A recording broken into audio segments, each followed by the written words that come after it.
on my feet. Put y'all over me. Louboutin and Valentino, you ain't getting what you see. Prada on my feet. Put y'all over me. Louboutin and Valentino, you ain't getting what you see. Hello, hello, hello, hello, hello, hello, hello, hello. How's it going, people? Welcome to the stream. Welcome. 22nd of August, we are here. Arsenal play tomorrow against Leeds. Eze is doing medicals today, or they have been done pretty much. I don't know whether they did it in time to basically register for the game for tomorrow. But obviously, I think most likely he's going to be unveiled pre-game or during halftime to the Arsenal fan base. Let's just put it that way. He's going to be unveiled like that, and we're going to go from there, of course. But overall, things don't stop. Arsenal versus Leeds. Premier League kicks on. Let's see what tomorrow brings. Arteta's interview is going to be on the cards today. Let's see what Mikel Arteta has waffled about today. We're going to talk about that. We're definitely going to look at it, what Mikel super duper pooper Mick has said in an interview about injuries, about Eze, about other signings. We're definitely going to look at that. And apparently there are more injuries. Apparently Norgard is injured again. Well, not again, still. So we'll see how that goes, of course. We're going to see how that goes, and we're going to go from there. But ultimately, yeah, it's actually kind of nuts when you come to think of it, when you are an Arsenal fan, how things develop. So we'll see. But yeah, for today, we, of course, Leeds preview. Leeds preview, Mikel Arteta interview. Let's talk some Arsenal. Let's talk all that good stuff. Hope everyone's had a great day. If you are here, like the stream, subscribe. If you are new, and leave your thoughts down the live chat so we can tackle them, we can discuss them, and we can go from there. Big up Mubarak in the chat, as we are thrilled after Andrea and Arteta agreed to bring an Eze to Arsenal, but tomorrow Eze ready to make his debut or not? That's the biggest question, because the deadline was, I think, 2 p.m., something like that. 12 p.m. UK time to register the players. I'm thinking he's not ready. He might have been registered, but he's definitely not going to play. I think he's tomorrow going to get unveiled before the game or during halftime, as I said, to Arsenal fans, and he's going to be ready for the Liverpool game. I would at least assume so. If he plays tomorrow, that actually would be fantastic and phenomenal, but he hasn't been announced by Arsenal as of yet. So we'll see how this goes. But the medicals definitely were happening today, and apparently everything's fine, because I haven't seen any reports that he has failed those medicals. So overall, it is quite fantastic in those terms. Big up, Liam. Hope you're doing today, my guy. Hope you're feeling great today, bro. Hope everything's fine with you.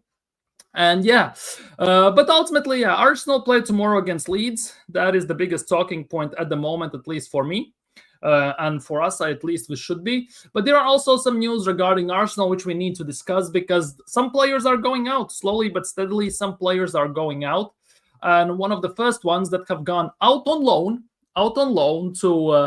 to Werder Bremen, apparently Per Mertesacker had a big push for that. It is Karl Hein. He has joined Bundesliga side Werder Bremen on a season-long loan. Best of luck to him. Again, why we are loaning him out and not selling him is a bit of a mystery to me, because we have about 4 or 5 goalkeepers in the under-21s, and we have quite a few in even below that. So why we are not selling him, that for me is the biggest question, because his contract as well. When does Karl Hein's contract runs out? When does Karl Hein's contract run out? Because that for me is another big thing. Because if it runs out next season, like he's gonna go for free. Yeah, Karl Hein is out on loan to Werder Bremen. Contract expires in 2026. Karl Hein contract at Arsenal basically is. Yeah, Karl Hein's contract runs out next summer, so it looks like Karl Hein actually might be leaving for free, which is quite nuts if you think about it. We easily could have gone about 2 or 3 million for him, without shadow of a doubt, but I guess Arsenal don't want to do it that way, unless they extend him once again for God knows what reason, but hey, it is what it is. Big up, Jay. Hope you're doing well today, my bro. Hope you're feeling fantastically well, my guy. Big up, Abs. Hope you're doing well. Great stream. Great to see you on BBK stream as well today. Hope you're having a great day. Tomorrow you're having a watch along as well for Leeds game. So go subscribe to Waffledon, Arsenal fan. Also does daily streams and everything. So go show him some love, people. Wow, a goalkeeper in the first loan out the door. Yeah. and his contract runs out next summer, so that's going great as well.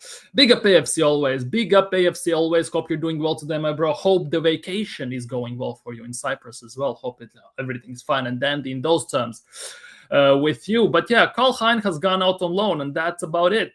Apparently, according to Hand of Arsenal, he's going to be announced. Eze is going to be Arsenal player tomorrow as he's doing medicals today.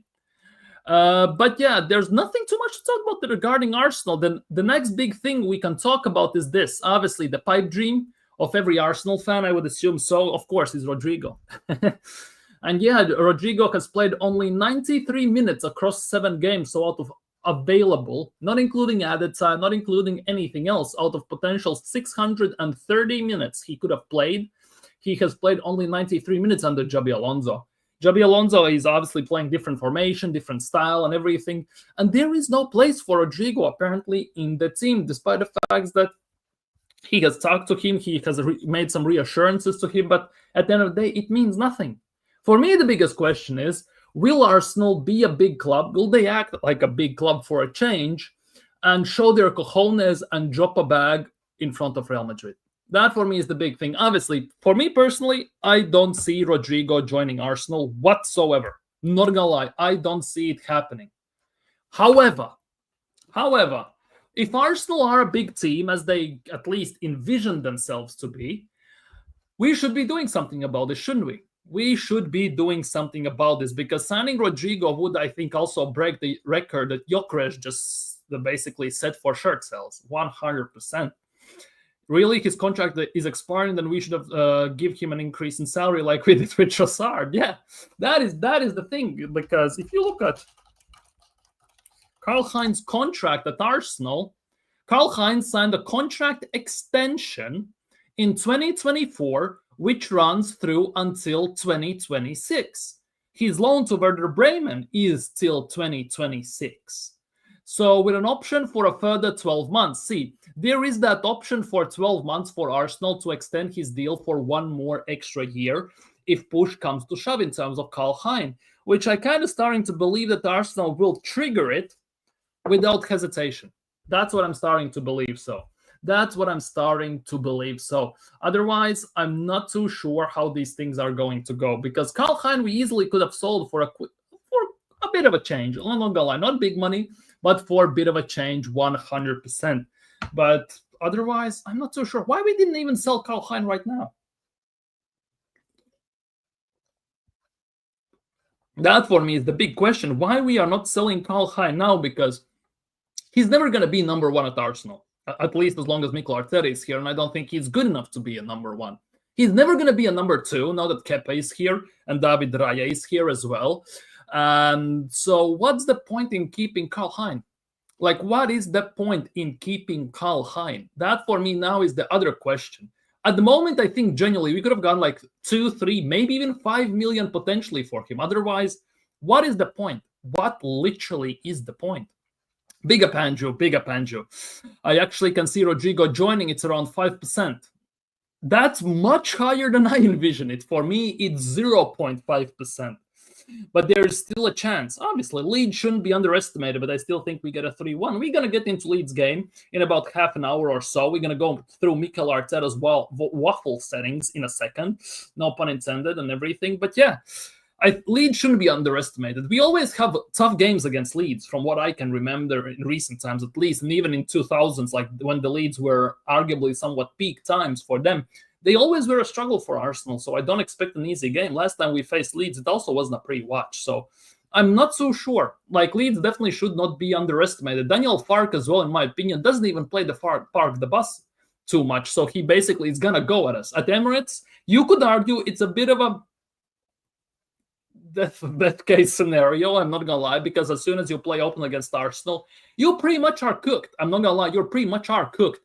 But given our recent struggles in attack, it could go either way. At the same time, right? At the same time, we need goals. We need to somehow instill the confidence in the attack of the team. So maybe Leeds playing openly a bit more, Arsenal being able to attack the open spaces and drive and maybe score some goals could actually kick it into gear. That is also a big case.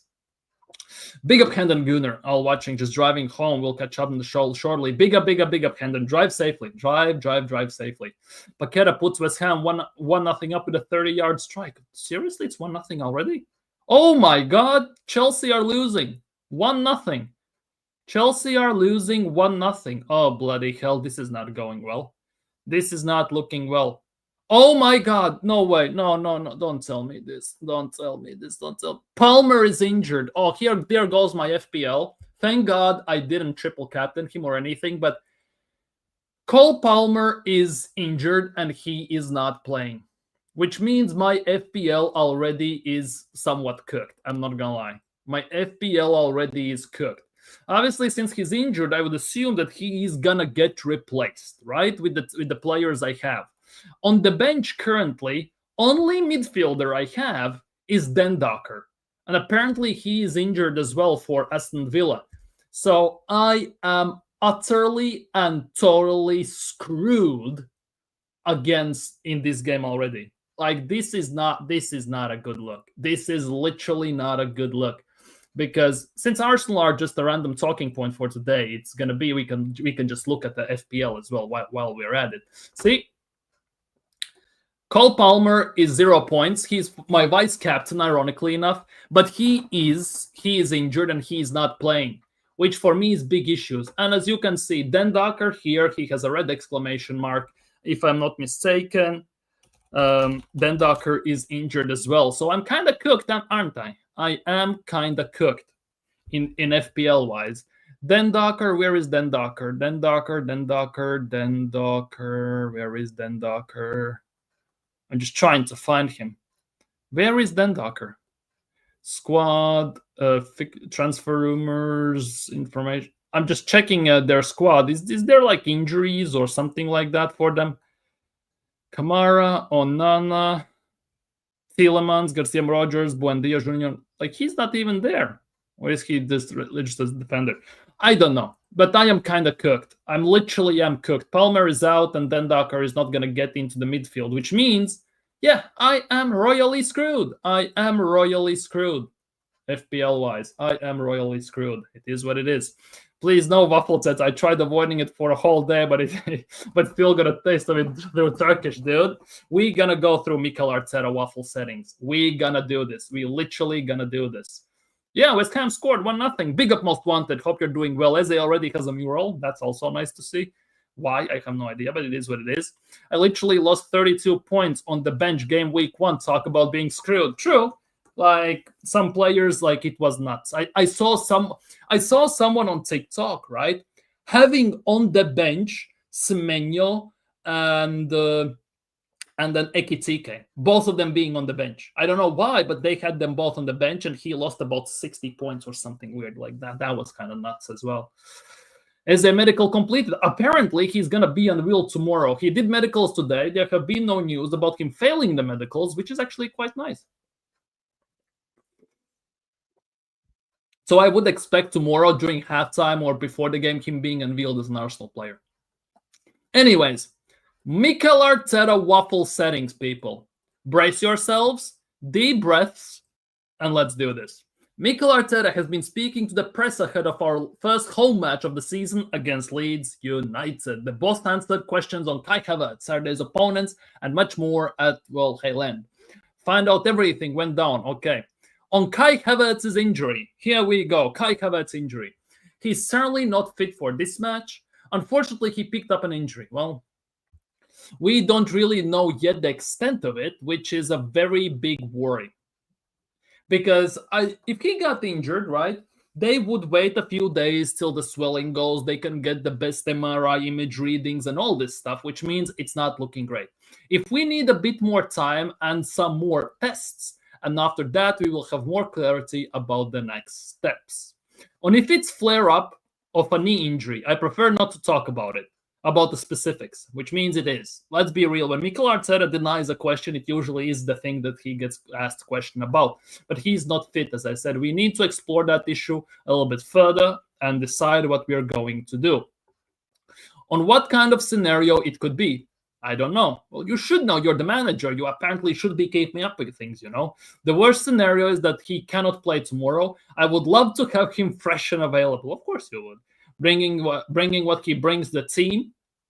Bringing what he brings to the team, you know? Kai Havertz and all that. But unfortunately, that is not going to be possible. I'm going for real waffles tomorrow. Now I'm not going to be thinking of this. Now I'm going to be thinking of this manager. Every time you're going to have waffles in the morning, during the day, or as a lunch snack or something like that, you're going to be thinking of Mikel Arteta from now on. Big up, Most Wanted. On how Kai is handling mentally. Well, not his first injury, shouldn't be an issue. Mentally, he's in a good place because he's really strong boy. He's a really strong boy. Dude, this is sounding hella weird. Very committed. He had an incredible recovery from the hamstring injury, and I think he'd never had an injury before. And I think he'd never had an injury before. It was the first experience. Wait, let's check this. Let's check this because Mikel Arteta talks a lot of nonsense in these interviews, so we need to check. Injury history. He's never had an injury before. Well then, let's check this. Never had an injury before. Hamstring, ill. He had knee problems, knee injury already. Missed one game, but it is what it is.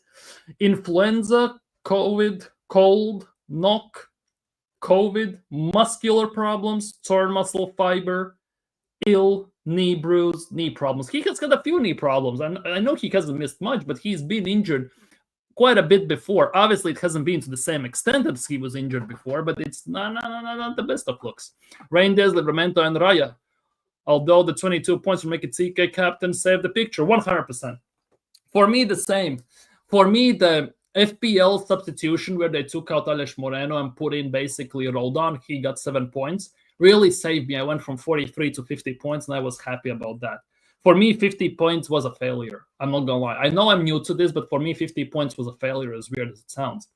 Ben White and Christian Norgaard's fitness. Christian won't be in the squad. See, Norgaard is injured once again. Well, or still. With Ben, let's see how he reacts and what we decide. Christian will be out for another week or so, which means Reindeers is out for a few more weeks. That is a big issue.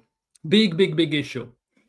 On links to Ebrechieze, there's nothing to comment on. I can never talk about anything that's not part of our group or club yet.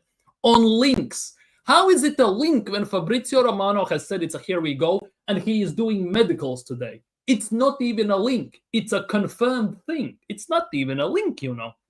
Like, what the hell is that about? Serious talk, what the hell is that about? Like, it's actually kind of nuts.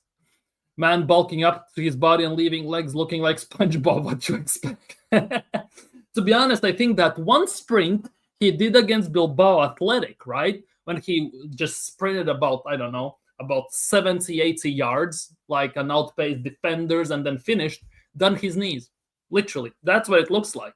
Because after that sprint, he got injured against United, and that was all she wrote. Norgaard is like Merino, barely signed and tested the car park training ground. Yep. I think it's gonna be rude awakening for some of these new signings. I have the same worry with Eberechieze as well. He's gonna come and basically train on very hard ground. 1-1 Chelsea, Pedro equalizer, you say, right? 1-1 Chelsea, Pedro Cucurella assist.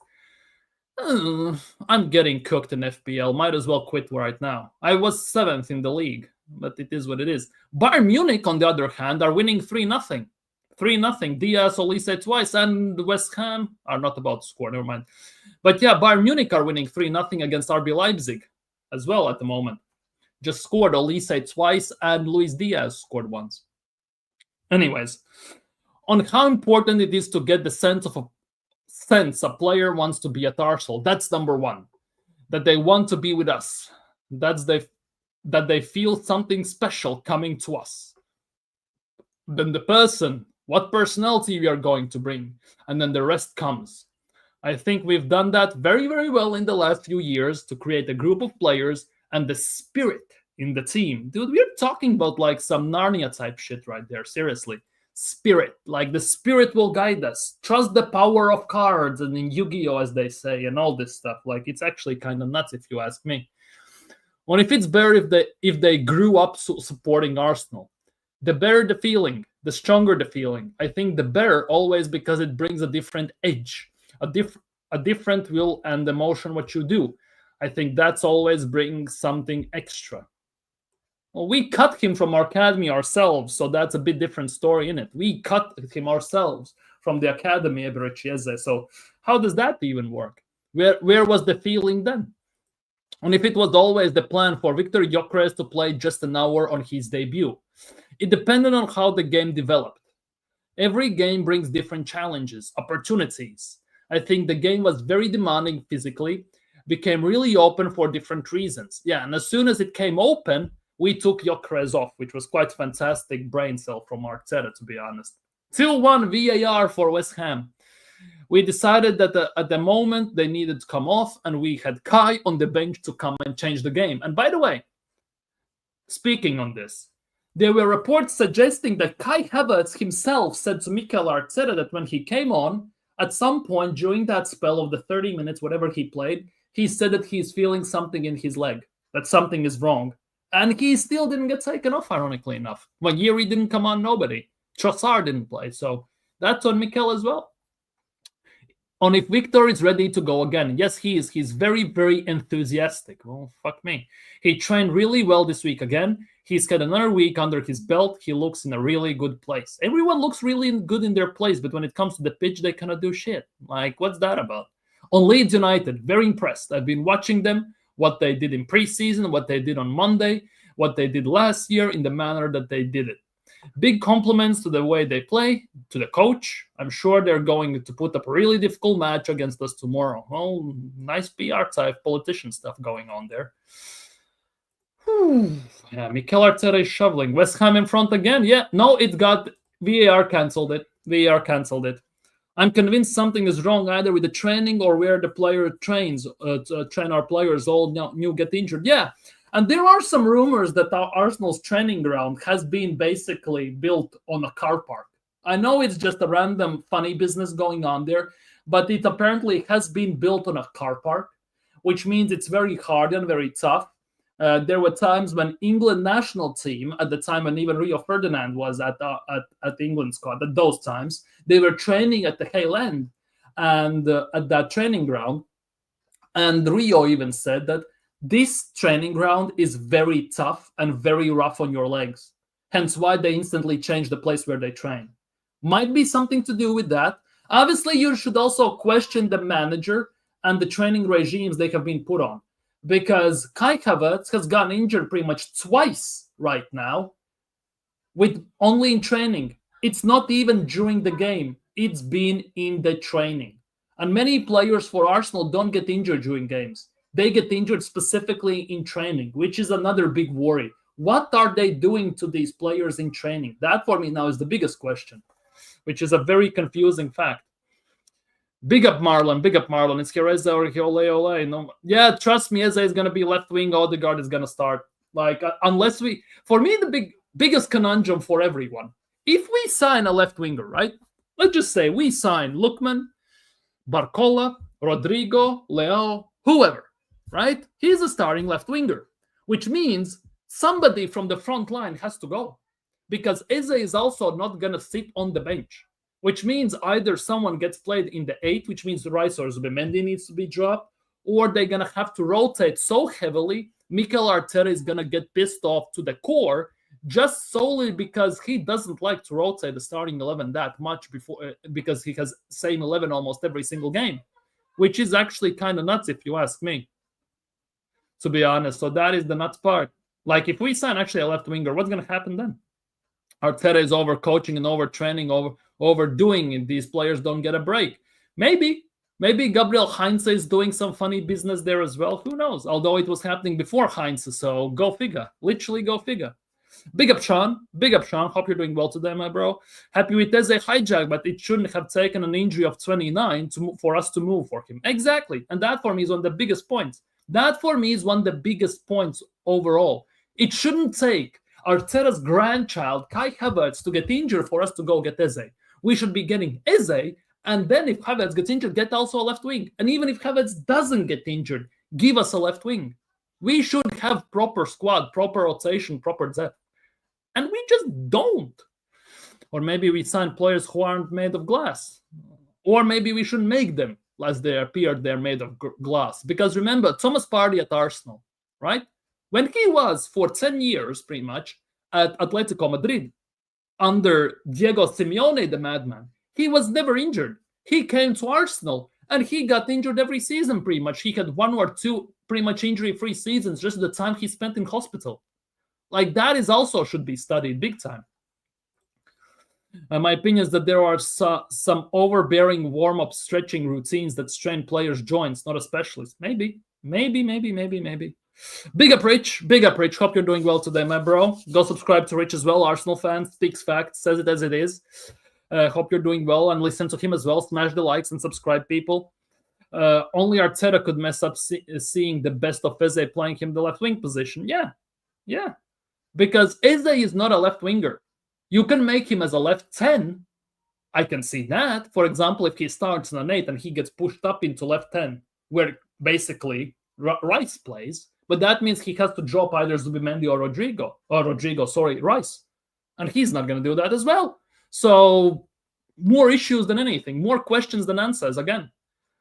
And for me, as I said, Rich, I don't know you were here or not about 5 minutes ago, if we actually sign a left winger, right? Let's just say we sign.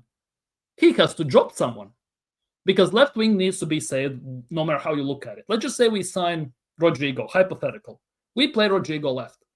Eze should also be starting. So he's going to play in the 8, or is Odegaard going to get dropped? But if he drops Odegaard now, all this team vote, Captain BS, he said in the previous interview last week, he will need to backtrack heavily on that. He will need to do something about that. Like, it's all utter mess if that goes to basically hits the fan. No, Odegaard's like he does nothing to run our attack, always passes Saka, nothing else. Well, that's not how Arteta sees it, unfortunately. I'm now worried that Eze trains there because a minor grip Eze season 2 seasons get injured a lot. Hope this does not happen at Arsenal. Exactly, that is the biggest hope. Eze stays fit, that is the biggest hope. Big up, Cooper. Hope you're doing well today, my guy.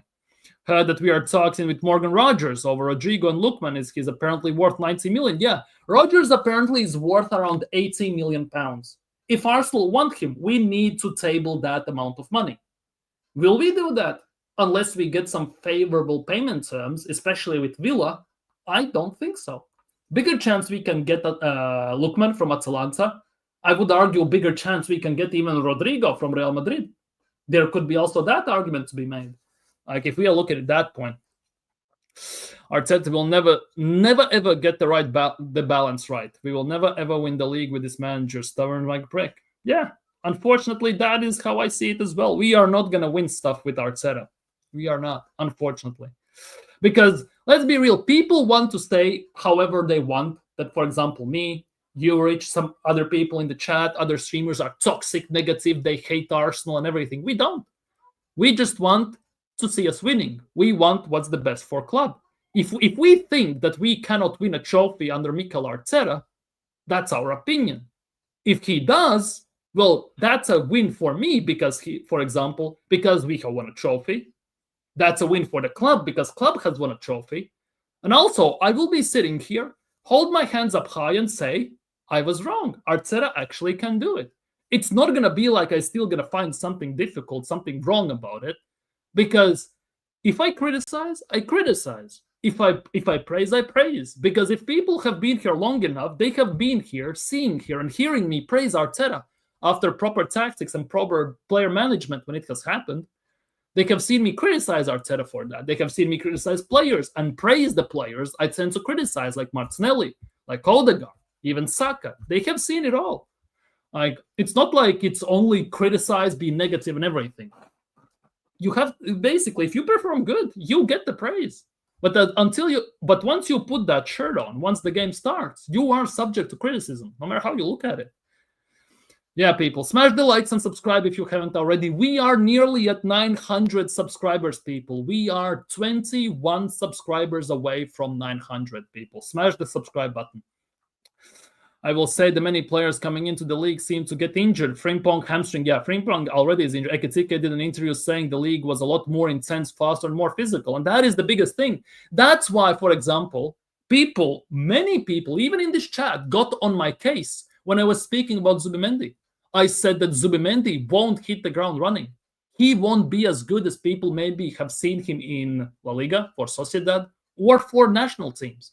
Because this league is much more intense, faster, physical, much more demanding, much higher and more intense press.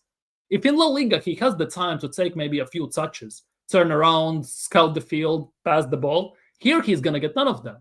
He will easily get eaten alive as soon as that happens, as soon as he takes too much time on the ball. Hence why he will need to adapt. He will need time.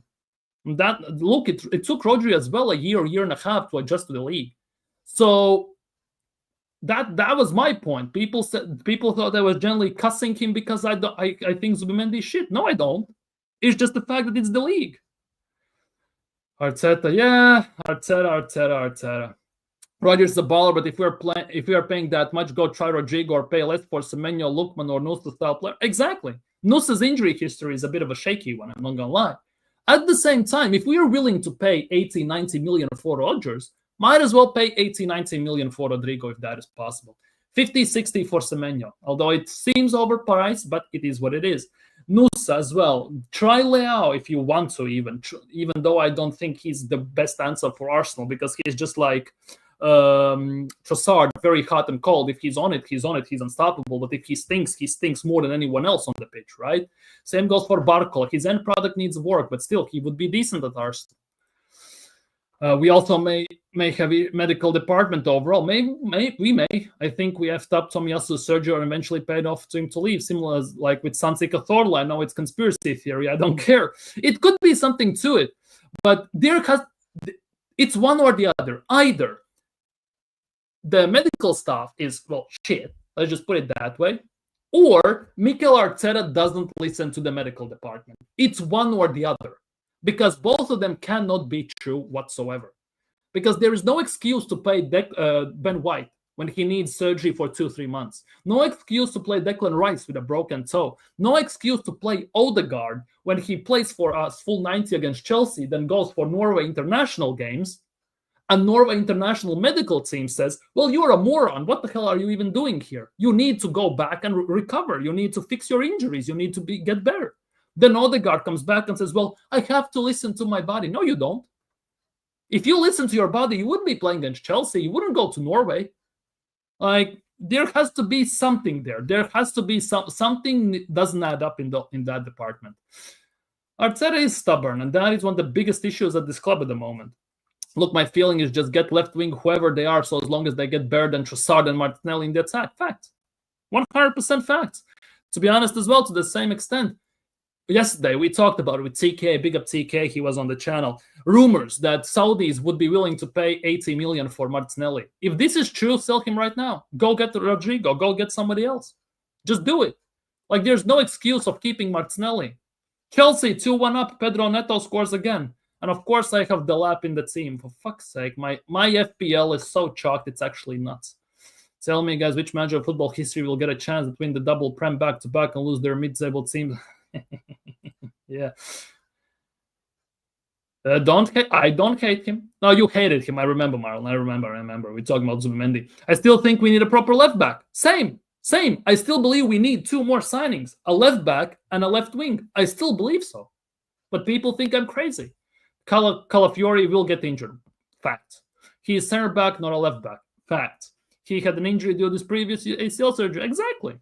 And then we have to rely on Miles Lewis-Skelly. And he will be not good enough alone. He needs also a backup. We had arguably one of the best left backs in the league sitting on the bench, have the time playing left wing, and have the time playing right back, then being loaned out to not Atletico Madrid, Real Sociedad, and everywhere. And that was Tierney.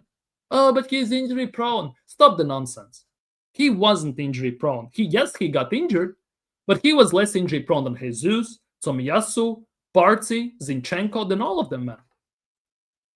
I made a community called Zubiet.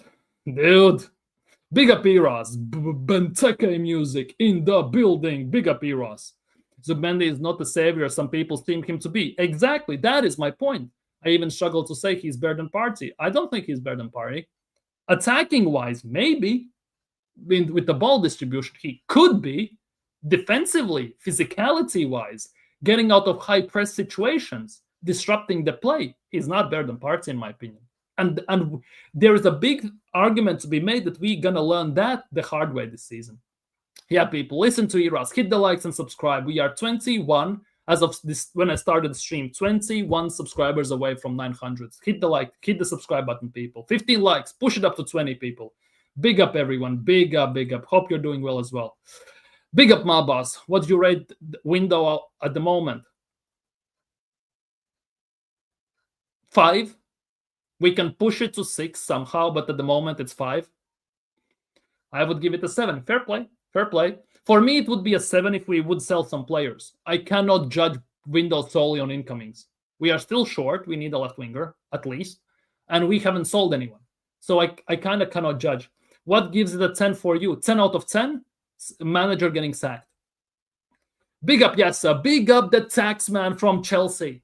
Big up the taxman for Chelsea, as Chelsea are about to go 3-1 up against West Ham. Obviously, he's giddy. He's happy. He's going to definitely put in the chat that we are very, very soon going to sign, I don't know, Nkunku or Jackson or Sancho or something like that. Just wait for it in the chat. Just wait for it. But yeah, big up Yassa. Go subscribe to him as well. Chelsea fan, Chelsea taxman, run the Madueke money on all this stuff. Enzo Fernandez scored the Stavals assist. Oh, bloody hell. Oh, bloody hell. Graham Potter is getting sacked, eh? Graham Potter is getting sacked very soon. Let's go. 15 points at FPL, right? Let's go. Dude, Beggy, you are balling. 15 points. Dude, I barely have 2. How many do I have? I have 1. I literally have 1 point because the lab has got me 1 point.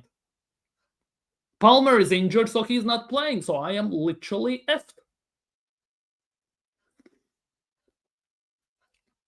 Here is Yasser's channel. Go subscribe to Yasser as well. Road to 1K going strong.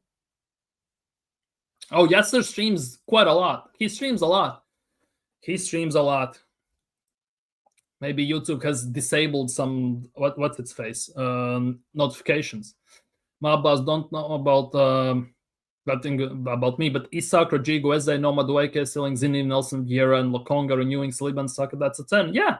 I would say signing Rodrigo right now on top as well. That would make me, let's just say we sign Rodrigo, we make sales. I would say it's an 8. At the moment, it's a 5, maybe 6. Solely because we haven't sold anyone, I cannot give it higher. We need still a left winger, so I cannot give it higher. And obviously, if Mikel Arteta went, it would be 10 out of 10. Yeah, my FPL took a hit with Palmer, but Pedro scored. Yeah, you're lucky with that. I don't have Pedro, I have the lap. I put the lap in, and I have Palmer, and Palmer screwed me up. And the nuts part is my bench substitution for midfield is also injured. So I'm kind of screwed. I didn't have any subs, and I didn't want to pay points for the subs. I'm screwed royally. People don't understand how much we love Arsenal. We are not negative. We want to win the major trophy. It's normal to ask questions. So facts, Cooper. Facts. 100% facts. I have a lot of opinions on the medical training side, of things as physiotherapist myself, but also the business side has been pushing for more games, more competitions. Exactly. It's a combination of things at the end of the day. And obviously players coming quicker back is due to the better medicine, rehabilitation processes, new ideas, new mechanics, new systems that are being implemented and recovery schedules and all this stuff at the same time. It's screwing a lot of up. If certain players, if you are arguably one of the best players in the world and you play for one of the best teams in the world, plus one of the best national teams in the world, you basically touch about 70 to 80 games a season, especially if you have like Euros or World Cup or Olympics in between. It's actually insane if you are one of the big guys. Yeah, people, subscribe to Yassa. Big up Godfrey. Big up Godfrey. Hope you're doing well today, bro. Kind of regretting not captaining João Pedro. I'm kind of regretting not taking what's-its-face out. Not taking Palmer out, but it was too late. So I kind of regret quite a bit of this stuff. I'm not going to lie. I feel very not.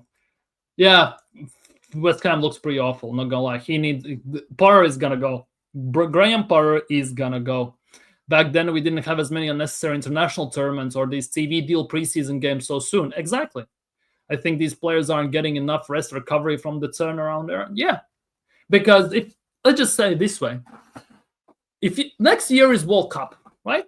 Right. Season ends, you go to World Cup ends, you literally have about 2-3 weeks, and then your season starts. That's it. You don't have time to recover, to relax, to chill, and all this stuff. For example, NBA players, they get insane buckets of money, right? They at least have 2-3 months to relax and enjoy themselves. Obviously, they work on themselves and all this stuff. They have 2-3 months to recover, to recuperate. And they play, it's 82 games a season. If you take every playoff game to 7 games even, right? At the worst case scenario, it's rounded in, it's 7, and is that 7 plus 28? You play 110 games. But they have, again, 2 months, 3 months to recover.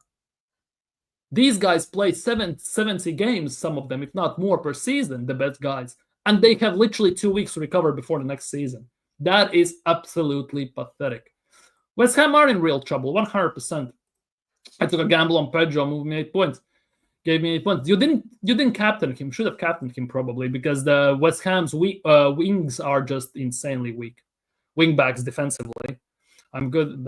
Sorry. YouTube notifications haven't been working for over a year on PC. Yeah, for me it worked only on the app. On PC it doesn't work. I only sometimes know that some people are live due to mobile app. That's about it. Matter of fact, something I asked for notification for hasn't been given to me. I just remembered. Yeah, it always happens like that. Some fans are already leaving. Don't blame them. Don't blame them. Let when you have an Arteta agenda with that window writing. Yeah, sure. Yeah, I have an agenda and everything. I think that right now we have a 6 out of 10 transfer window. I think if we add a fullback, because of if Skelly and Ben White get injured, we only have one backup. I think one more 9-10 if we get Rodrigo. Yeah, you see, if we get Rodrigo on a backup, it's obviously 8-9 out of 10 window. If we don't, at the moment it's a 6. If we let's just say, for me it's a 5 or 6. If we sell, let's just say 3-4 players, it goes to a 6-7, right? If we sign a left winger, it goes to a 7-8. If we sign also left back, it goes 8-9. Like it's obviously it's a combination of things. YouTube on some bastard thing, spending all this money and can't even make. Yeah, that's what it is. That's what it is. The window has been excellent, giving a 10 out of 10. I would be shocked if we didn't have silverware at the end of the season. Well, prepare to be shocked, because we are not. More than anything, Saka should be getting some rest, because World Cup he will be every time. Yeah, exactly. That is the case. There's no real basketball internationals, though, aside from Olympics. Well, there is European Championships, where players from NBA go there. Then there is World Cup as well. And if I'm not... Eurobasket happens as well every 4 years. And World Cup as well in basketball happens every 4 years. And obviously, there are not that many games as well. Like, there are international tournaments, but there is no Nations League. There is nothing like that. And that is, I think, a big plus in those terms. Here's my unpopular opinion, but I don't believe athletes should train weights in the gym because it doesn't improve athleticism. 100% these hamstring injuries are from that. Well, Havertz pulled a hamstring, ACL and everything in Dubai in easy weather training. Doesn't it look that easy to me? We can't be asking Saka every match 24/7, man. If he gets injured, he will get injured at some point. He will. There's a basketball World Cup. Surely America are sending college kids there. World Cup, no, they send. But the thing is, America has such a big basketball amount of high-end level players that only to the Olympics they basically all the time can send LeBron James, Steph Curry, at the time Carmelo Anthony, of course, Shai Gilgeous-Alexander, and all these players. If it's World Cup, they can actually send maybe some backups like Derek White. They can send some, your Cody Zellers and all these guys. They don't have to send the best of the best. When the Olympics come, then they say the best of the best. They have that big of a pool of players to pick out of. That is the biggest difference. But I'm not talking about USA. I'm talking about European players, because those are it. The European players, most of them, either play if the National Basketball Federation for the specific country can play the insurance to the NBA team, then they play. Sometimes they pull out themselves, but most of the time they go because Doncic plays. Let's be real. Nikola Jokic plays. Porzingis plays for Latvia. They play all the time. Not even talking about players like Wembanyama and all these guys for France. They have had the squad, including Joel Embiid. Like they play if they can pay the insurance to the NBA, but they play most of the time. Like those things happen.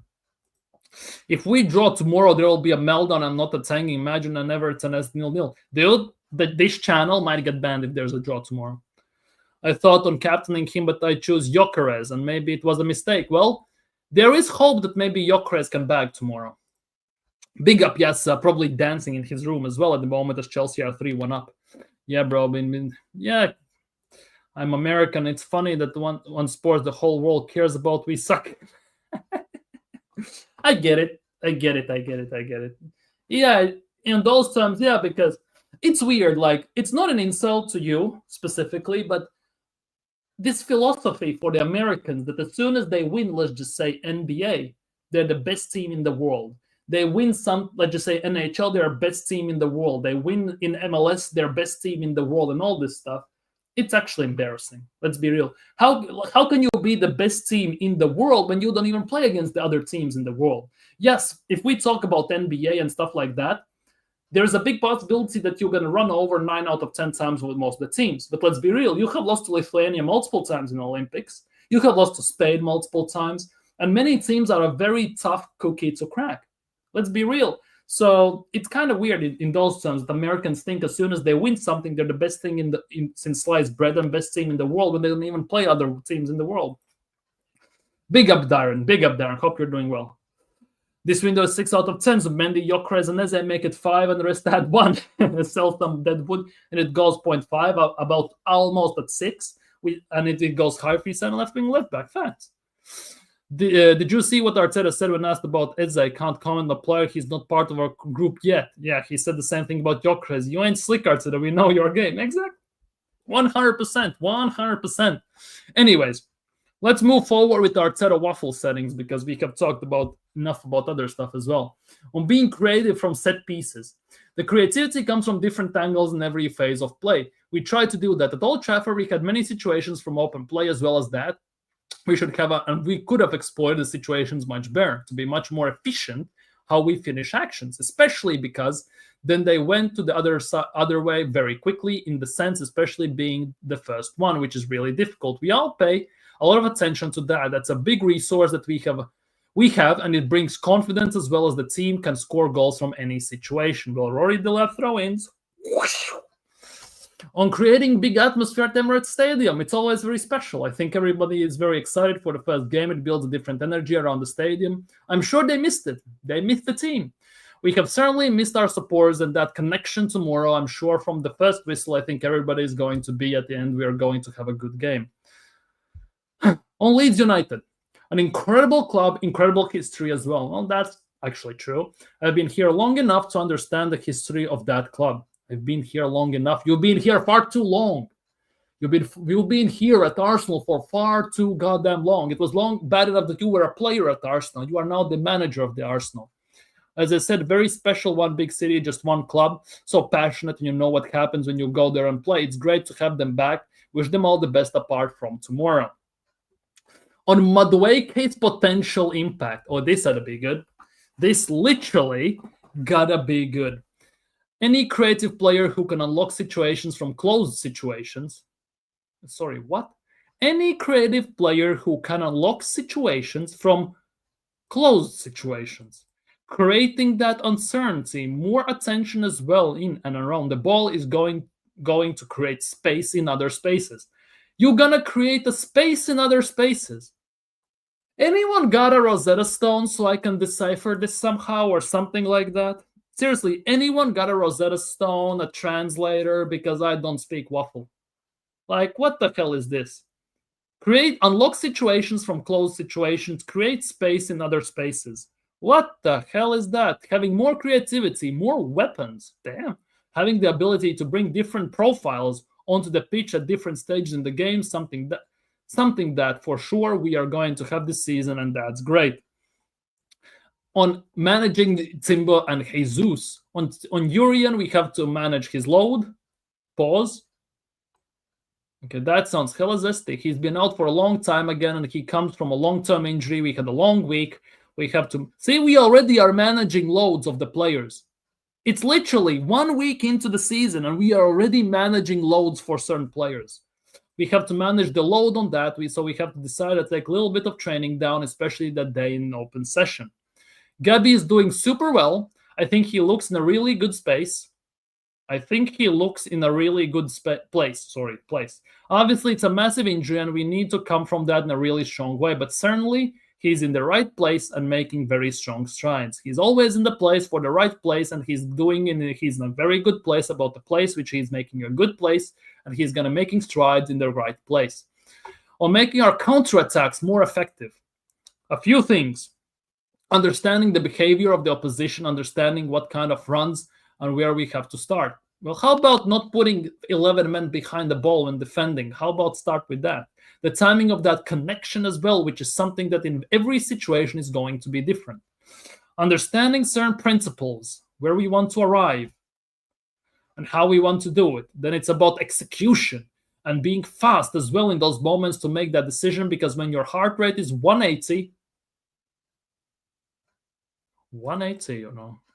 holy crap, that's nearly like heart going to explode and you're dead. To make that pass, and it's not the same as when you've been resting after a set piece for 1 minute. So that's why we take so long on set pieces.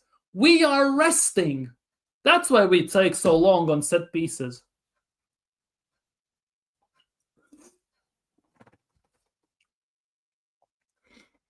Being resting after a set piece for 1 minute. Here is the reason why we take so long on goddamn every set piece. Free kick, throw in, corner. We are resting, basically. Every situation is different, but I'm sure we are going to improve it. The good thing is the intention of them has been exceptional. It's now about making those little margins. Oh, here we go. Margins back again. Those tunes to make it more efficient. How long can he waffle for here? Holy crap. On what's it be like to work with Andrea Berta this summer? Oh, here we go. The great thing is that ownership has always been the same. They've been super supportive. We had a really strong board as well, very well connected. Then 3 very different people, very grateful to the 3 of them to enjoy working with all of them. With Andrea now, again, as I expected, is someone who is extremely professional and very thorough, very determined, and brings something different to the table as well. I enjoy working with him a lot. Well, sounds like a ChatGPT answer, isn't it? On how the team can evolve this season. See, even journalists are saying about evolving and all this crap. A few things, obviously, that I won't express here with evolution. Oh, here we go. Make sure that we are evolving. With evolution, we make sure that we are evolving. Freaking hell. We are maintaining the great things that we do and just tweaking and making the things that can give us a big value. Not spending too much time on them, and that's what we have done, and we are going to continue to do. You will see them. That evolution as well comes from the individuals. At the end, it's about players, putting those players with their qualities in those positions as often as possible to express their qualities. Freaking hell. If you read this about 5 times in a row, I literally can bet that your IQ level drops by about 10 points. Seriously, if you read this about 5 times in a row, your IQ drops by 10 points. Holy crap. On David Raya's stature as a goalkeeper. Well, it is what it is. On if we're sending out a statement with our transfer business, I think we're showing the ambition that we want to do, that we are here to win major trophies. Sign a left winger first. To keep it, again, we keep evolving every single year. That's going to come with these demands, and those demands are clear. It's our competitors. We are doing what their league is doing. We're going to be in front, not just chasing or acting or behind. We just want to be in front of it, and every decision that we make in every area of the club is to try and achieve that. How about achieving it, not just trying? And if it brings any extra pressure to him, oh, here we go. Any pressure on Arteta. The motivation for me is how can we be better? How can we continue to evolve, to win more football matches with bigger margins? How can we bring the people that we have closer to, make more connected? I think the players that we already have are incredible. The ones that we already signed, I think they're players that are going to connect with our people and make them proud and excited. On Trossard's contract situation, I prefer not to because it's not my duty. I'm really, really happy with Leo. That situation has been resolved in a really great way, and I think he deserves recognition. We are really happy to have him. On if there will be a few, or if there will be a few players leaving, it might be speculation. The good players always have options to go. Leo was very clear from the beginning that he wanted to be here. The club was very clear they wanted Leo here. It was about everyone. On if Kai's injury has influenced our business, it was accurate. I think it was very clear when I said it wasn't done. We are very actively trying to look at possibilities that could come. We are not reacting to anything. Keep shoveling. We have decided that this is moment to do it. So you want to tell me Kai Havertz and 2 hours later as a signing, there is nothing going into that. On getting one more in will complete the squad. I don't know, because to complete the squad, we have to see the in and out. It's still a long time in the window. Dude, it's literally 9 days. It's not long. On Zubimendi playing for both teams in open training. That sounds hella... if you know what I mean. It has an element of that. It has an element of the load. Keeps getting worse. He missed a couple of training sessions before Man United with illness. Obviously, the game took a lot out of him, and we wanted to manage him as well. Okay, enough of this crap. Moving on. I think I got a bit dumber by reading this, I'm not gonna lie. Player to watch for Leeds for me is Tanaka. Yeah, Ayo Tanaka is a very good player. Ayo Tanaka. Japanese has some great bowlers. You also... also biased because I'm Japanese, but bro came from places. Mitoma baller. Yeah, Ayo Tanaka is actually a very good signing for Leeds. For me, Nonto will be interesting to see because Ben White most likely is going to be a right back again. Potentially. I don't even know who's going to be a right back because it's not going to be Timba. And if Ben White cannot play, who's going to be right back? Mosquera?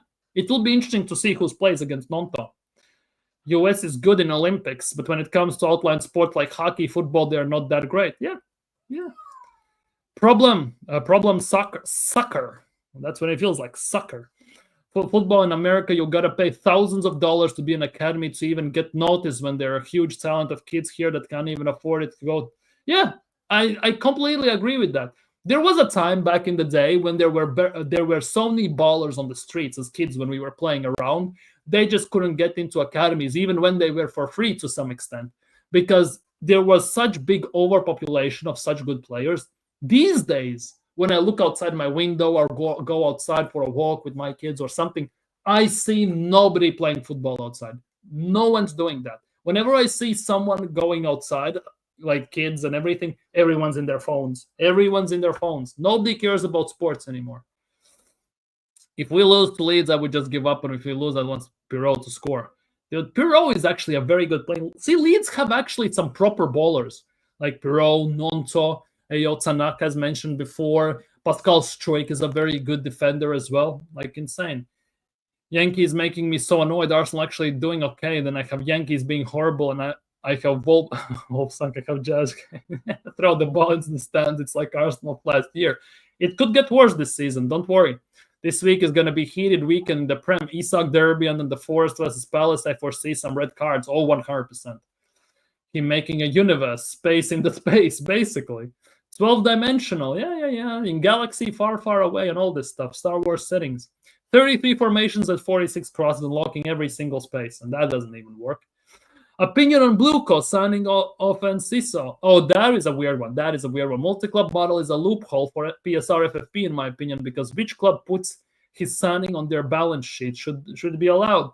Well, nobody cared until Chelsea started doing it. Let's be real. Nobody gave a flying F until Chelsea started doing it. So let me fix my camera for a second here. It's doing a bit of a weird one. Nobody cared until Chelsea started doing it. And now that they are exploiting it, everyone's throwing their toys at the pram. And that is the biggest thing, because that loophole has been in there for years and nobody exploited it. Blueco came in, saw an issue, saw a chance, a potential, and they're exploiting it. At some point, it's going to get shut down. Just when? Arsenal could have used that. They just don't. 180 is a reasonable heart rate at work. Depends on the work, though.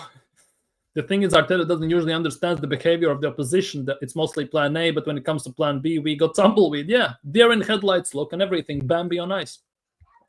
Our lad should be feared, though. Target heart rate while at work should be 160. Hopefully we do something. I can't stomach any more of this, dude. Luckily, we are done with the waffles. Nobody cares, but want to be clear, I'm not Arteta out. I was always Arteta not in. Reasonable. Never wanted the guy, especially after Emery, but 6 or whatever years in, I'm just amused with this experiment. At some point, somebody has to pull the plug. Because if it doesn't work out, somebody has to do it. Because if we have to survive this nonsense for another 6 years, I'm going to genuinely go bold. Just want to see where it leads. So it already has led to nowhere. It's very hard to imagine going anywhere else. Him and this family, it's always like that with Arteta, isn't it? He'd make a decent politician saying a lot of smart bollocks whilst not selling much. Exactly. He answers the question without saying anything, just mumbles lots of words. So it looks like he answers something, but by the end of his statement, you already have forgotten the question, so you just accept the answer and walk away. It was long time in the window 2 months ago. Exactly. Carl Hein leaving on loan again. Nothing on obligation to buy. No, nothing. Apparently, it's just a loan. What's one baller from lower leagues of English football you think Arsenal should get?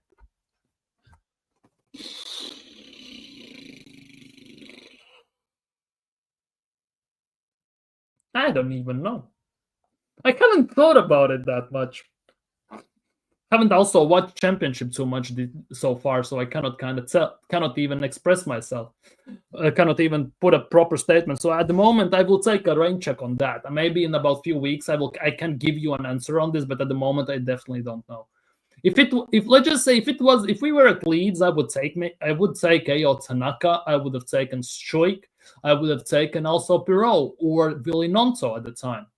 But when they were in Championship last season, right? I would take El Kanouche from Leicester, for example. But overall, I'm not too much tapped into that. I haven't watched Championship enough, haven't watched League One enough as well. I tend to watch them, but not as much in recent times since I have to watch about 5 other leagues. And so the time is very split for me. And there's only so many hours in a day so that I can watch football. But when I watch about 4 or 5 games at the same time. So Championship sometimes just misses out on that. The loophole will be shut down only when there will be more than 5 loopholers. Exactly. You need more people starting to exploit it. The more it puts other teams in disadvantage, the more the other teams will start to pipe up about it. But until that happens, well, it's gonna get used. 180 is me when lead one others and they look better than us. I get it. I absolutely get it. Tavares and Hein, I think so, yes. No, we sold Tavares for 6. We sold Marquinhos for 2 or 3 million, those 2. And Hein has gone on loan. That's about it. We were supposed to get both Bellinghams from lower leagues, but we were shoddy. Yeah, we were supposed to get them. We were supposed to get also Federico Valverde in 2016 when he came to try out in our academy. But Wenger said no. Still pissed off about that one, I'm not gonna lie. 22 likes, big up people. Big up people. Let's do this today. Because we haven't done it in a while. So let's do this today. 4, 2, 3, 1. Let's do this because we haven't done it, I think, this season yet. We did it last year, but we haven't done it this year. Let's build our own starting 11 for the game. Let's build our own starting 11 for the game for tomorrow. And then we're going to do predictions. But the loan is 3 mil now. I have no idea because from what I have seen, it's only Carl Hein loan. And that's about it. Haven't seen the price.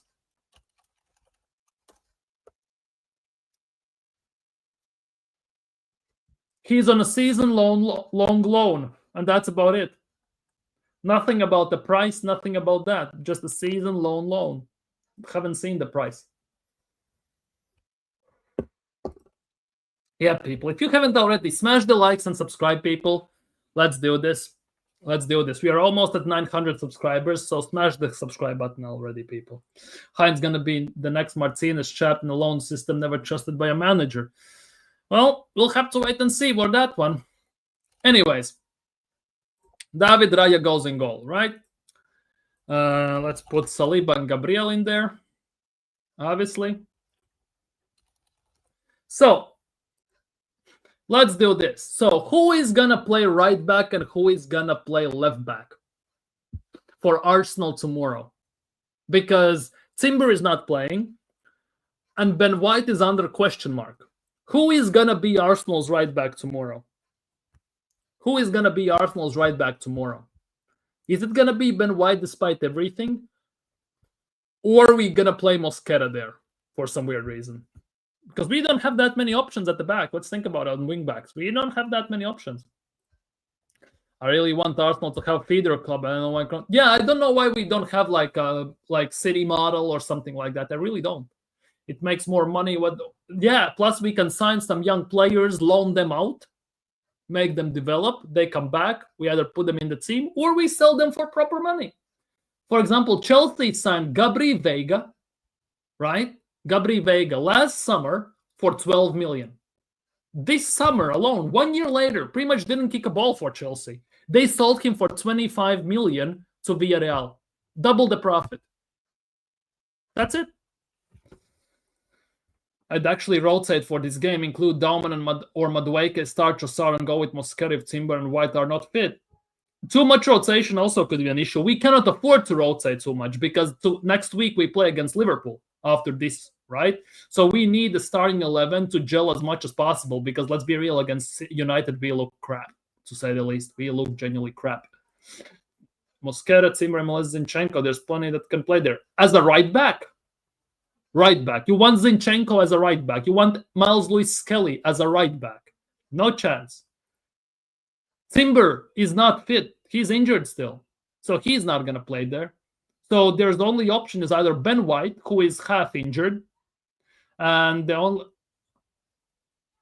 Yeah, but that's the thing. Mosquera or White. Who is going to play? Because Ben White is still not fully ready. Apparently, according to Mikel Arteta, he's going to get assessed tomorrow, as he said. Or it has to be Mosquera. One or the two. One or the two. Calafiori for left back, even with the brethren bums in check. Interesting feeder club in the Rapids. Timber didn't he sub on for United? Timber is injured.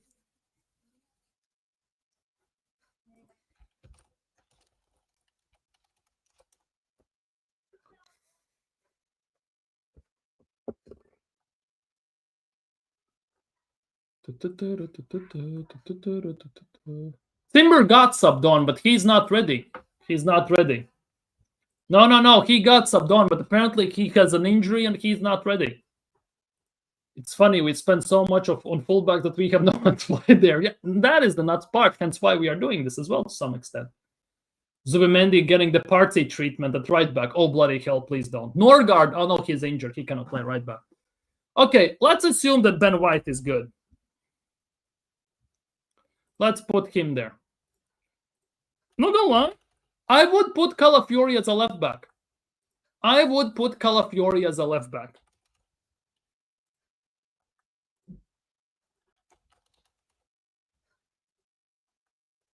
I think he got injured against United or something like that. But yeah, let's just put Ben White, and then if he, we'll see. So, number 10 has to be Odegaard, doesn't it, unfortunately? Because Eze is not going to play, so it has to be Odegaard.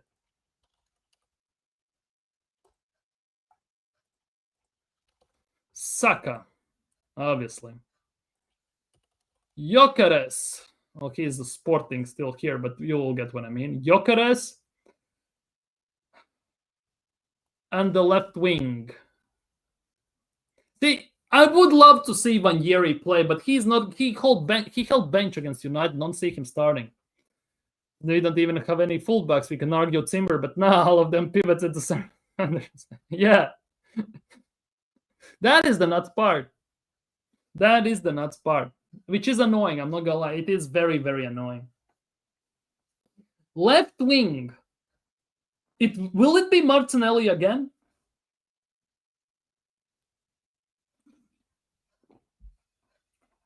Or are we putting Madueke there or something like that?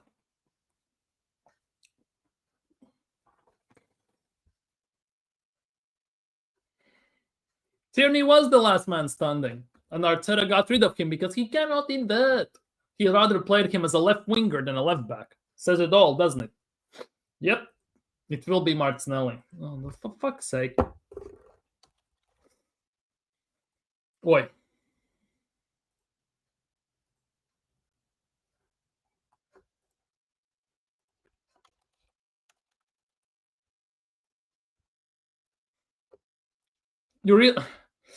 You really think this is going to be the starting 11 tomorrow?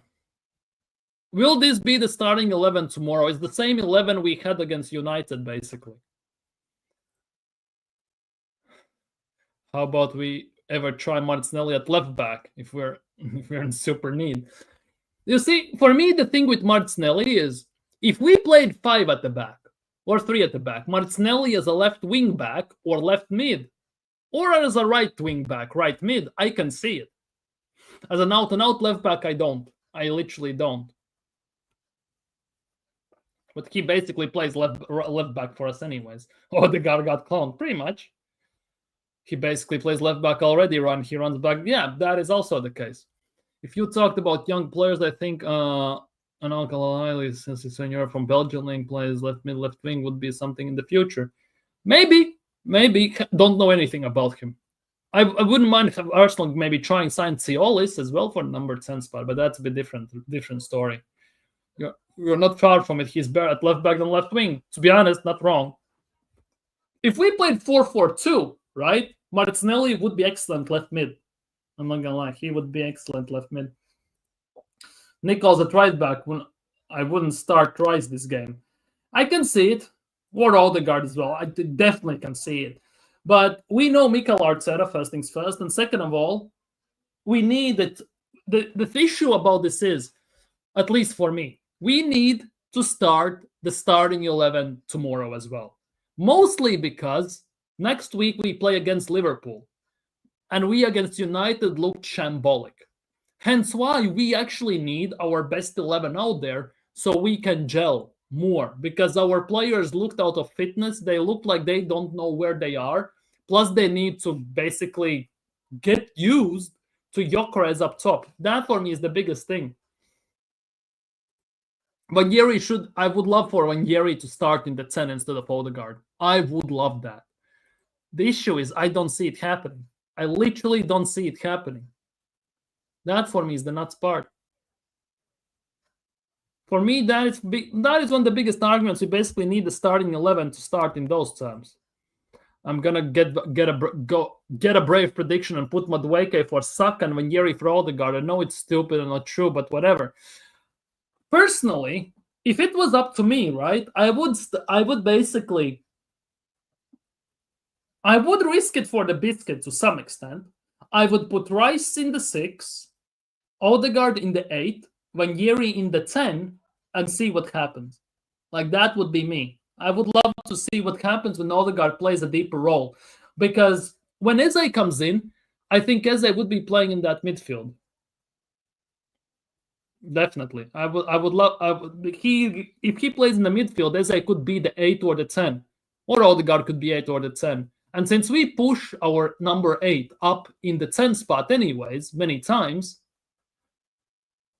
playing Odegaard there for the left-footed side, for the left footer to be on the left, to maybe help Martinelli more, that would be maybe working. Then again, with Calafiori playing left back, Declan Rice doesn't push up as much on many occasions as he does when Miles Lewis-Skelly inverts from the left. So that again is a big question mark over that. I would love that switch. I would too, but hey, it's Mikel Arteta. If we were smart, we would have 5 at the back. It suits us much more. And Eze, Gyökeres, Martinelli, probably Saka would be excelling. Yeah, that's what I said that also whole last season, last summer as well. If we played 5 at the back, right? Put Calafiori as a left center back, Gabriel Saliba as center backs, even put Timber as a right wing back, put even Martinelli as a left wing back, right? Put 2 midfielders or 3, even play 5-3-2 or something like that, and just make them push out wide, and then change into 3-4-3 or 3-5-2 or something like that, or 3-2-5 at the end of the day. If we play Kala against Liverpool, Salah will smoke. Well, 100%. To be honest, I kind of don't see it anyways. For me personally, the nuts part is, doesn't matter we play Calafiori or Miles Lewis Skelly. I think he's gonna get cooked against Liverpool. I don't know. I have this weird feeling that Miles Lewis Skelly will be found out this season, and it's gonna cost us big time in certain games. I have that weird suspicion about all of this, so I'm a bit worried about that as well. But yeah, let's do the predictions. Let's go with predictions. Your predictions for the game. What are your predictions for the game at the moment for tomorrow's game? Predictions for the game. Right, Rising date is going to be found out. I can see that as well. I can see that 100% as well. Rice, for me as well, I've been saying this for the longest time. We are asking for Rice in the 8 to play a number 10 role, which Rice cannot do. Hence why I want to see him in the 6. Try Zubimendi in that 8 role. Maybe that's going to work. But he doesn't have the lungs, I guess, to do so. With this inverted BS, you might as well 3-5-2. Exactly.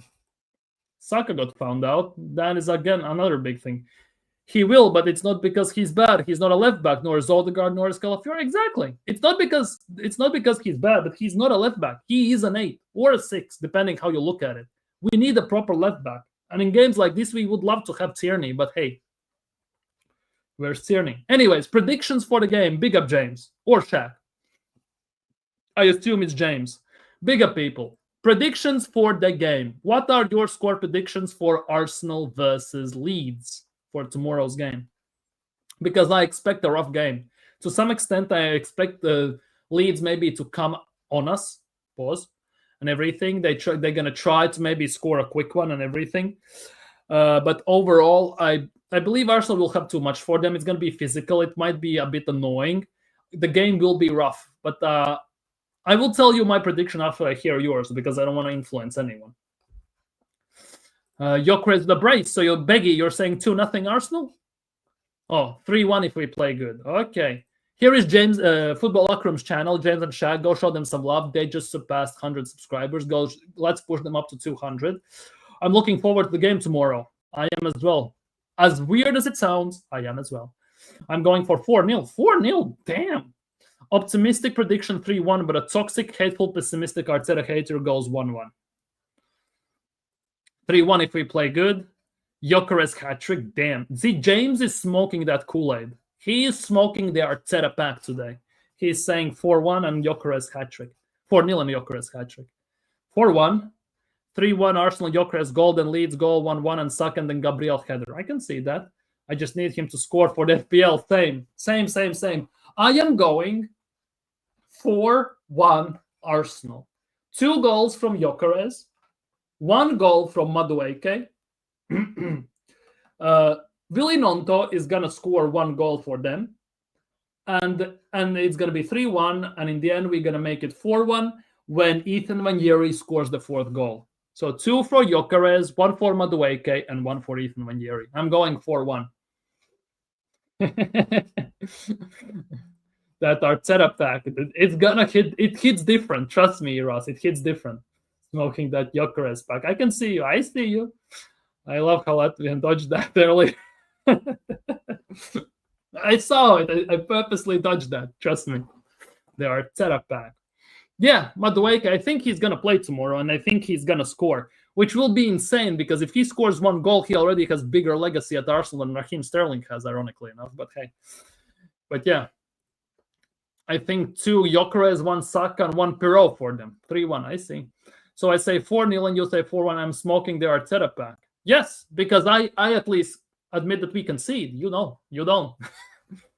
But that's a bit different. And that's just random banter. Literally random banter. Because I, as an Arsenal fan in my heart, I think we're going to win 4-1. If I take my Arsenal cap off,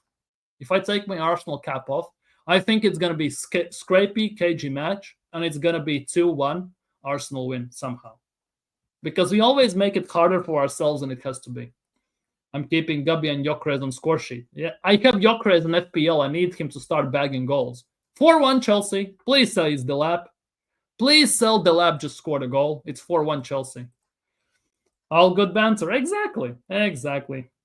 Were you ever Arteta in? Yes, I was. It was, he won the FA Cup. It was the second season. I had a different channel back then, and I made also a video with title, I Still Believe in Arteta, before he finished 8th for the second time. Then the next season, we started to challenge, right? We were 8 points clear.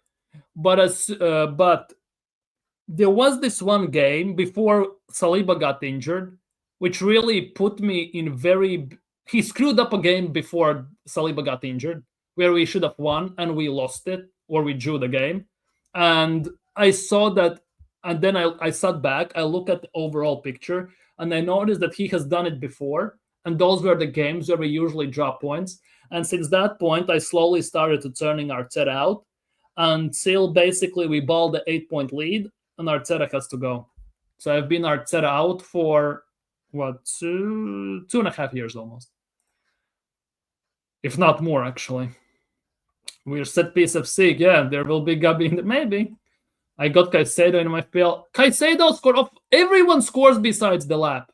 I hate this game. Football. Who cares anyways? It's just football. We will get clean sheet. I'm actually thinking 3-0. So why did you say 4-0? I also have Saka. This is why. I get it. Yeah, it's good banter, and that's what's good, Joe. Big up, James. Big up. I need Saka to give me points. I also need... I took Saka out of my FPL, I think. I did. That was last week, though. I fired Jill at the London Stadium. Yeah, is there a fire, Joe?